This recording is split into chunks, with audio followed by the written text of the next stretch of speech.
예, 안녕하세요. 이번 시간에는 제품과 시장의 정합성에 대해서 알아보도록 하겠습니다. 그래서 학습 목표는 제품과 시장의 정합성의 의미를 이해를 하고 그 다음에 제품과 시장의 정합성을 확인하는 방법에 대해서 이해하도록 하겠습니다. 그래서 학습 모차로는 첫째, 제품과 시장의 정합성이 무엇인지, 그 다음에 제품과 시장의 정합성 검토 프로세스, 리인 제품 프로세스에 대해서 말씀을 드리고, 그 다음에 이러한 제품과 시장의 정합성을 위해서 우리가 하여야 하는 중요한 질문들에 대해서 알아보도록 하겠습니다. 그래서 순서는 이러한 순서로 진행하도록 하겠습니다. 제품 시장 정합성이란 무엇인가? 마크 앤더슨이라 하시는 분이 2007년도에 한 얘기인데, 좋은 시장이 있고 시장을 만족시키는 제품이 존재할 때 제품과 시장이 정합성이 있다라고 할 수 있다. 이 좋은 시장이라는 것은 무엇이고 시장을 만족시키는 제품이란 무엇일까?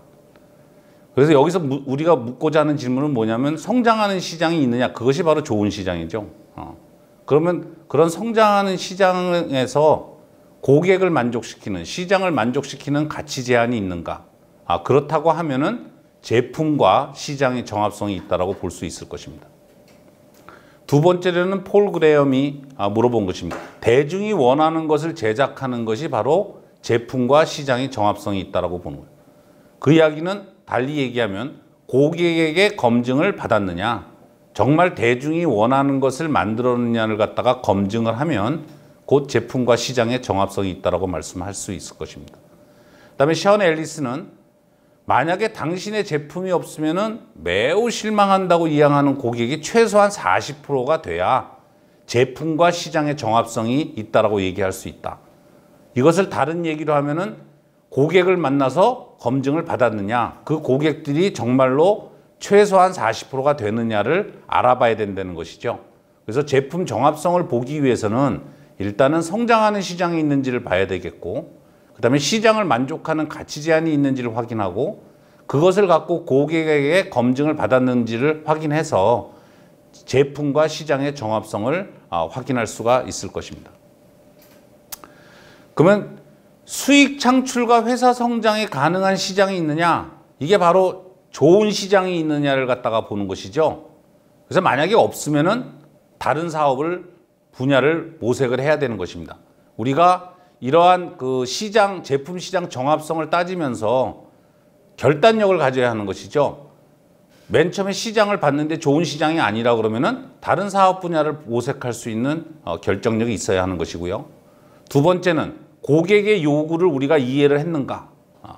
그러면 이해할 때까지 고객과 미팅을 진행을 해서 고객의 요구를 이해를 해야 될 것입니다. 왜냐하면 고객의 요구를 만족시키지 못하면 제품과 시장의 정합성이 없기 때문입니다. 그래서 제품을 만들기 전에 먼저 확실하게 고객의 요구를 이해해야 되겠죠. 만약에 이해를 못했다고 하면 이 사업을 시작을 하면 안 되는 것이죠. 그 다음에 요구를 해결하는 가치 제한이 있는가? 결국 요구는 이해를 했지만 정말로 내가 그것을 해결할 수 있는 가치 제한이 있는가 없는가를 갖다가 검토해야 되는데, 그러기 위해서는 경쟁사보다 경쟁력이 있을 때까지, 경쟁사보다 경쟁력이 없다라고 하면 그 가치 제한은 아무 의미가 없는 것이죠. 설령 고객의 요구를 해결할지라도 경쟁력이 없는 제품은 사업이 될 수 없기 때문에, 그래서 경쟁사보다 경쟁력이 있는지를, 경쟁력이 있을 때까지 그 가치 제한을 개선을 해야 하는데, 어떤 방식으로 하느냐? 고객의 반응을 MVP를 통해서 수집을 하고 분석을 해서 지속적으로 가치 제한을 개선을 하는 것입니다. 이것이 개선이 안 돼서 경쟁사보다 경쟁력이 없다라고 하면 다시 돌아가서 사업을 갖다가, 다른 사업 분야를 갖다가 생각해 봐야 되는 거죠. 그 얘기는 무슨 얘기냐? 내가 능력이 안 되는 것이죠. 고객에게 제대로 된 가치 제한을 줄 수 없기 때문에. 마지막으로 MVP를 제작하여서 고객의 요구를 해결한지 확인하였는가?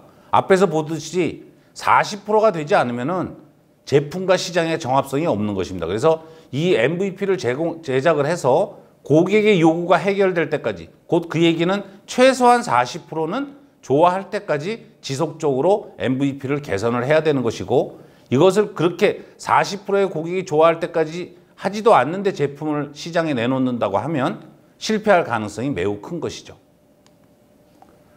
그래서 다시 한번 검토를 해보면 수익 창출과 회사 성장이 가능한 시장인가? 그럼 여기서는 도대체 어떠한 것들을 봐야 할 것인가? 첫째는 시장 크기를 조사해야 될 것이고 CAGR, 시장 성장률을 봐야 될 것이고 그 다음에 업계 평균 수익률이 이 수익이 제대로 나는 시장인지 아닌지를 평가해보고 그 다음에 시장 구도, 시장은 도대체 경쟁 구도는 어떻게 되는지 이런 것들을 주요 지표로 검토를 해서 실질적으로 수익 창출과 회사 성장이 가능한 시장이 있는지를 분석해 봐야 될 것입니다.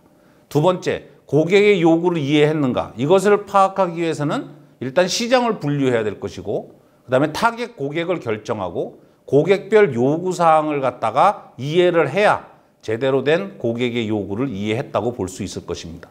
그 다음에 요구를 해결하는 가치 제한이 있는지를 평가하는 방법은 고객별 요구에 대한 우선순위를 결정을 하고 거기에 맞는 경쟁사들을 분석을 하고 그 다음에 내가 만든 제품이 고객 요구에 대한 해결안에 대해서 스펙이 결정돼야 되는데 이것은 고객과의 미팅을 통해서 정말로 고객이 요구하는 것을 해결하는지를 갖다가 확인을 해야 되는 것입니다. 마지막으로 MVP를 제작하여 고객의 요구를 해결하는지 확인했는가? 이러기 위해서는 타겟 고객과 미팅 일정을 확보를 해야 되고 그 다음에 MVP 개발 계획을 수립하고 그것을 제작을 해서 고객과의 미팅을 진행을 해야 하는 것이죠. 이것을 통해서 최소한 40%의 고객이 좋아하는지를 갖다가 확인하는 것이 그러면 그렇게 함으로써 제품과 시장의 정합성을 판단할 수 있을 것입니다. 그러면 정합성이 있다라는 사인, 정합성이 있다라는 그 결과를 어떻게 알 수 있겠는가? 예를 들면 당신이 만드는 속도보다 빨리 고객이 구매한다. 그러니까 불티나게 팔린다라고 하는 것이죠. 그렇다 그러면은 정합성이 있다라고 볼 수 있고 다음은 당신의 데이터 센터에 빨리 서버를 증가한다. 고객이 너무 많이 들어와서 서버가 다운이 될 정도로 고객이 좋아하는 것이죠. 그 다음에 우리의 회사 구자에 돈이 넘친다. 이건 곧 정합성이 있다는 사인입니다. 그 다음에 영업 전문가와 고객 서포트 담당을 최대한 빨리 고용해야 된다. 이 말은 이러한 사람들이 사업이 잘 된다고 하면 영업 전문가나 고객 서포트 담당이 많이 필요로 하기 때문이죠. 그 다음에 기자들이 많이 와서 연락을 온다. 그 다음에 하버드 대학에서 올해의 기업가상을 받는다. 이러한 사인은 바로 여러분이 만든 제품이 시장에서 정합성이 있다는 사인입니다. 그러면 정합성이 없다는 사인은 뭐냐? 고객이 제품에서 가치를 느끼지 못하는 거죠. 그래서 결국은 오더가 들어오지 않죠. 그 다음에 바이럴 마케팅이 한번 써본 사람이 추천을 안 하는 것이죠. 그 다음에는 판매 주기가 길다. 꺼내놨는데 물건이 팔리는데 굉장히 오랜 시간이 걸린다는 얘기고. 그 다음에 구매 계약이 성사가 되지 않는다. 바로 이러한 것들이 나타나는 현상은 바로 제품과 시장의 정합성이 없다라는 사인입니다. 그러면 제품과 시장의 정합성 검토 프로세스, 곧 린 제품 프로세스에 대해서 알아보도록 하겠습니다. 그래서 린 제품 프로세스는 타겟 고객과 타겟 고객의 현재까지 해결하지 못한 요구를 먼저 파악하는 것이 첫 번째입니다. 여기에 있듯이 타겟 고객을 파악하고 그 다음에 충족되지 않은 요구가 무엇인지를 먼저 파악을 하고 두 번째는 이러한 요구를 해결하는 가치 제안을 검토해서 MVP 제작에 반영을 하는 것이죠. 그 다음 세 번째는 개발한 기능을 파악하고 사용자 경험을 파악해서 MVP를 제작하고 그 다음에 고객의 문제를 해결하는지를 반복적으로 테스트를 하는 것입니다. 그렇게 해서 최종적으로 제품과 시장의 정합성을 확보할 수 있습니다. 그래서 순서대로 보면은 첫째 타겟 고객을 정하고 둘째 해결되지 못한 고객의 요구를 파악하고 셋째 가치 제안을 제안하고 네 번째 MVP의 기능 집단을 정의하고 다음엔 MVP 프로토타입을 개발해서 고객과의 테스트를 통해서 반복적으로 이 6가지 스텝을 진행하면서 제품과 시장의 정합성을 찾는 것이 바로 린 제품 프로세스입니다. 그럼 하나씩 알아보면 첫째, 타겟 고객을 결정하라. 그럼 뭐부터 결정할까요? 첫 번째로 기본적인 욕구를 알아봐야겠죠. 예를 들면 집을 중심으로 100마일 안에서의 교통수단을 찾고 있다. 그럼 어떤 고객이 있을까요? 첫째는 사카맘. 그러니까 그 애들을 데리고 애들 축구 연습하는데 엄마가 운전을 해서 데려다 주기 위해서 필요한 경우가 있고 두 번째는 스피드광이죠. 이 굉장히 빠른 속도로 가고 싶은 사람의 요구가 두 가지의 타겟 고객이 있다고 하면 구체적인 요구는 아이들 수송, 안전, 경제적인 연비고 이 스피드광은 고속주행, 멋있어 보이는 사람, 나도 멋있어 보인다. 이러한 구체적인 요구가 있는 것이죠. 그러면 이들 둘 타겟 제품에 대해서 이상적인 제품은 뭐냐? 하나는 밴, 하나는 스포츠카가 될 수 있을 것입니다. 이렇게 타겟 고객을 먼저 결정을 합니다. 그다음 두 번째는 해결하지 못한 고객의 요구가 무엇이냐? 뭐 어떻게 찾을 거냐? 그러면은 이 Y축을 고객 요구의 중요도로 보고 X축을 현재 해결안에 대한 고객의 만족도로 봤을 때 일단 고객 요구의 중요도가 낮은 거는 가지 말아야 되는 시장이죠. 아무리 물건을 만들어도 고객은 사지 않을 것입니다. 그다음 두 번째로 고객 요구의 중요도도 높고 현재 해결에 대한 고객의 만족도가 많다라는 것은 경쟁이 매우 심한 시장이라는 것이죠. 마지막으로는 고객 요구 중요도는 높은데 현재 해결안이 고객 만족도가 낮은 바로 이 부분이 우리의 기회 시장이라고 볼 수 있어요. 바로 이러한 요구를 우리가 찾아봐야 된다는 것입니다. 다음에 고객의 가치를 만드는 것을 보면 Y축이 고객 요구의 중요도고 X축은 제품에 대한 고객의 만족도입니다. 그럼 첫 번째는 이 제품에 대한 고객 만족도가 낮고 고객 요구의 중요도가 낮은 부분은 이거는 창조된 고객의 가치, 굉장히 낮은 분야고요. 여기에서 이 고객의 요구 중요도가 올라가고 제품에 대한 고객 만족도가 올라가는 이 면적은 고객의 가치를 창조하는 기회가 되는 것입니다. 그래서 이러한 시장, 고객의 가치를 만드는 이런 분야 쪽으로 가야 되겠죠. 세 번째는 그럼 가치 제한을 어떻게 제한할 것인가? 그거는 어떠한 혜택을 고객에게 전달할 것인가? 다음은 경쟁사보다 무엇이 더 좋은가? 그래서 예를 들면 must have benefit이란 꼭 가져야 되는 거. 다음에는 퍼포먼스 베네핏, 기능적인 베네핏, 성능적인 베네핏이 있는 거. 그 다음에 고객을 갖다가 기쁘게 하는 베네핏. 그래서 경쟁사 1, 경쟁사 2, 당신하고 이러한 식으로 평가를 해봄으로써 내 가치가 과연 고객에게 어떤 혜택을 주는지, 경쟁사보다 무엇이 더 좋은지를 확인할 수가 있을 것입니다. 그다음 세 번째는 당신의 MVP 기능 조합을 분명히 해라. MVP라는 게 무엇인가?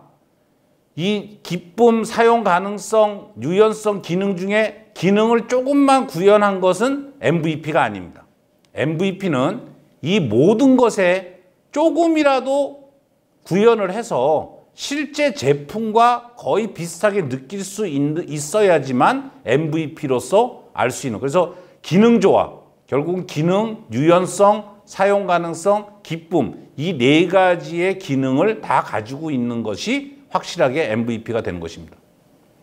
고전적인 제품 개발 방법을 보시면 Y축은 상호작용이고 X축은 신뢰성이라 할 때 처음으로는 손으로 그린 스케치로 시작을 하고 다음에는 정지된 웹사이트, 두 번째는 동작하는 웹사이트, 세 번째는 정지된 모형, 네 번째는 동작하는 모형, 그 다음에 다섯 번째는 상호작용하는 프로토타입, 여섯 번째는 완성된 제품. 이러한 식으로 고전적인 제품 개발 방법을 해오고 있습니다.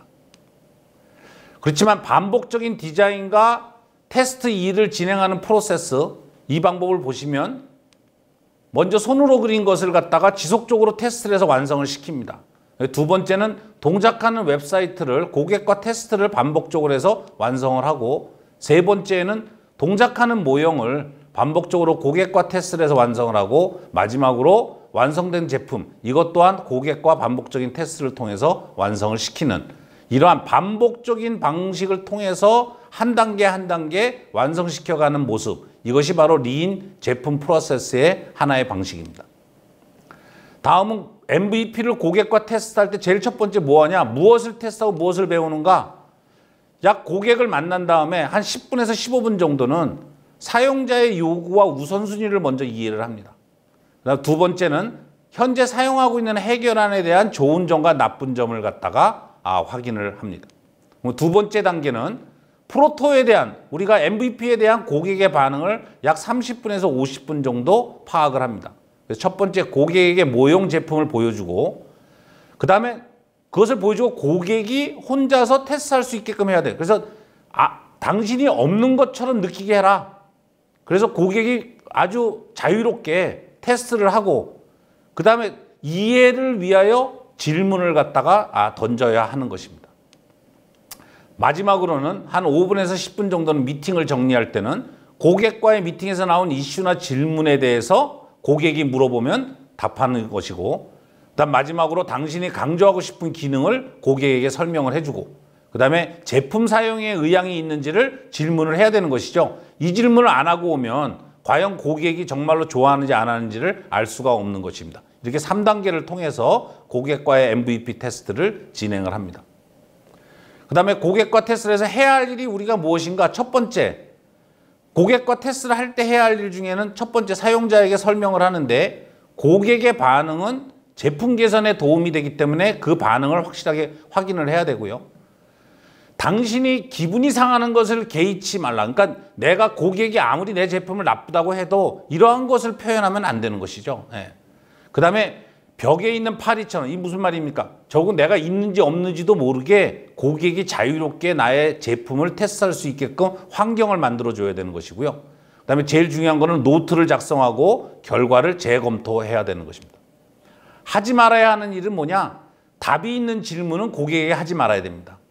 두 번째는 고객이 사용하는데 고객을 돕거나 UI를 설명하지 말고, 이것을 해주면 우리의 UI나 잘못된 것이 무엇인지를 알 수가 없는 것이죠. 그 다음에 고객이 잘못하는 것에 대해서 탓하면 안 됩니다. 절대로 고객을 탓해서는 안 되고요. 그 다음에 고객이 나쁜 얘기를 해도 절대적으로 방어적으로 대하지는 말아야 하는 것입니다. 이 두 가지 고객과의 테스트를 할 때 해야 할 일과 하지 말아야 할 일은 꼭 명심해야 할 것입니다. 그래서 중요한 질문들이 필요합니다. 이 제품과 시장의 정합성을 볼 때 첫 번째, 고객에 대해서는 어떠한 질문들을 해야 되는가? MVP가 의미 있는 구매나 참여 의사를 갖다가 이끌어내는지, 그 중요한 지표는 구매 의사나 참여 의사가 될 것이고요. 두 번째는 제품이 상당한 고객 추천을 일으킬 수 있는 흥미난 제품인지를 갖다가 물어봐야 됩니다. 그래서 결과는 고객의 추천수가 되겠죠. 그 다음에 추천받은 고객이 구매에 참여하는 율이 어떤 것인지. 네 번째로는 제품의 장기 발전이 대해서 우리가 제품 로드맵에 대해서 긍정적인 고객의 의견을 이끌어내고 있는지. 그 다음에 최신 제품 기능과 혜택에 대한 가설이 유효하고 이 제품은 과연 수익성이 있는 것인지.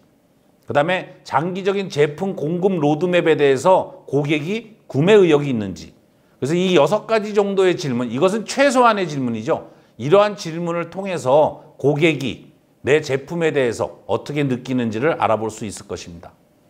그 다음에 시장성을 알아보는 중요한 질문들입니다. 시장의 사이즈가 어떻게 되냐? 템과 셈이 확실하게 내가 알고 있는 것처럼 검증이 되었는가? 예상되었던 시장 규모인지를 봐야 될 것이고요. 다음에는 고객 의견과 업계 데이터를 통해서 정말로 시장 규모를 갖다가 검증해야 될 것입니다. 그 다음에 그걸 통해서 시장 성장성이 얼마나 있는지, 앞으로 성장성이 있는지를 갖다가 알아봐야 될 것이고요. 그 다음에 고객과의 대화를 통해서 고객이 제품을 지속적으로 구매할 것 같은지 아니면 추천할 것 같은지를 갖다가 확인해 봐야 할 것입니다. 그 다음에 예상하지 못한 경쟁적인 위험이 있는지를 확인해 봐야겠죠. 다음은 수익성입니다. 이것이 과연 수익이 될 수 있는 사업인가 아닌가. 그래서 시장과 시장 점유율이 잠재적인 판매 수량과 수익으로 환산될 수 있는가. 이것은 곧 장기 매출 계획과 연관이 있을 것이고요. 그 다음에 고객과 가격 모델이 검증되었는가. 다음에는 수량, 수요, 구매 빈도가 검증되었는가. 그 다음에 비용, 영업비용에 대한 것들을 분석을 해야 될 것이고, 마지막으로는 예상 매출로 볼 때 상당한 규모의 수익성이 있는지 없는지를 확인하는 이러한 질문들을 답해야 될 것입니다. 그 다음에 정합성에 대해서는 많은 고객이 문제를 해결하는데 돈을 지불하고자 하는 문제를 발견했는가? 우리가 고객의 요구를 확실하게 확인했는가? 그 다음에 우리가 제안하는 가치 제한이 경쟁력이 있는가? 다음에는 수익성이 확실하게 있는가? 그 다음에 제품 사용 전후에 사용자의 하루, 곧 고객이 어떻게 이 제품을 쓰고 있는지에 대한 고객에 대한 이해도가 확실하게 있는지, 그 다음에 시장에 대한 이해도가 있는지, 이러한 질문을 통해서 여러분들은 정합성을 확인할 수 있을 것입니다. 이번 시간에는 사업 정합성 검토에 대해서 알아보았습니다. 요약을 해보면 이 시간에 제품 시장 정합성의 정의를 알아보았고, 다음은 제품 시장의 정합성 검토 프로세스인 린 제품 프로세스를 알아보았습니다. 그 다음에 제품과 시장 정합성을 확인하는 중요한 질문들에 대해서 우리가 이해하였습니다. 다음 시간에는 마케팅 영업 전략 수립에 대해서 공부하도록 하겠습니다. 수고하셨습니다.